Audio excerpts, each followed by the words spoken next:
இங்கே உள்ள மாநில சுயாட்சி உரிமையும் அவங்க பேசுகிறாங்க. ஒரு காலகட்டம் வரைக்கும் தந்தை பெரியார்லேருந்து அண்ணாலேருந்து திமுக அண்ணா திமுகலேருந்து இந்த தரப்புகள் பேசி கொண்டு வராங்க. பார்ப்பனர் அல்லாத ஒரு தரப்பு.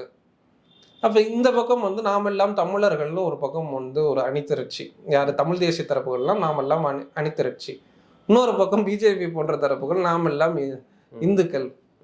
அப்ப இது யார் இந்துக்கள்னு ஒரு கேள்வி இருக்கு. அப்ப அந்த இந்துக்கள் எதுக்காக இப்ப நாமெல்லாம் பார்ப்பனர் அல்லாதோர், நாமெல்லாம் வந்து இந்திய தேசியத்திற்கிட்டையும் இந்தியாவுக்கிட்டையும் பார்ப்பன பனியா கும்பல்கிட்ட இருந்து அந்த வெல்த்தை நாம எடுத்து நாம் வந்து சூத்திரர்களான நாம எல்லோருமே நாம் பகிர்ந்து எடுத்துக்கணுன்றதுதான் திராவிடியன் ஐடியாஸ்குள்ள இருந்து வர எமர்ஜ் ஆகிற அந்த பாலிடிக்ஸ்.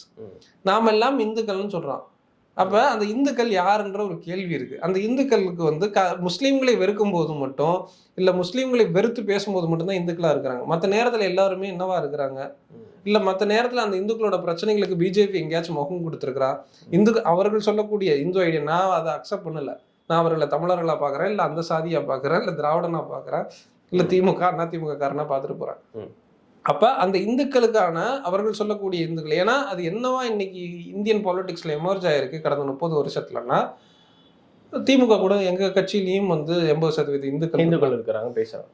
அப்ப பார்ப்பனர் அல்லாத ஒரு இயக்கம் வந்து நாமெல்லாம் பார்ப்பனர் அல்லாதவர், அதுல முஸ்லீம்களும் இருக்கிறாங்க, கிறிஸ்துவர்கள் இருக்கிறாங்க, இடைநிலை சாதிகள் இருக்கிறாங்க, தலித்துகள் இருக்கிறாங்க, எல்லாரும் சொன்ன இயக்கம். எப்படி அந்த வார்த்தை வருது? நாமெல்லாம் வந்து எங்க கட்சியில இந்துக்கள் இருக்கிறாங்க. அப்ப கடந்த 30 வருஷ அரசியல் முற்றுமுழுதா மாறி இருக்கு.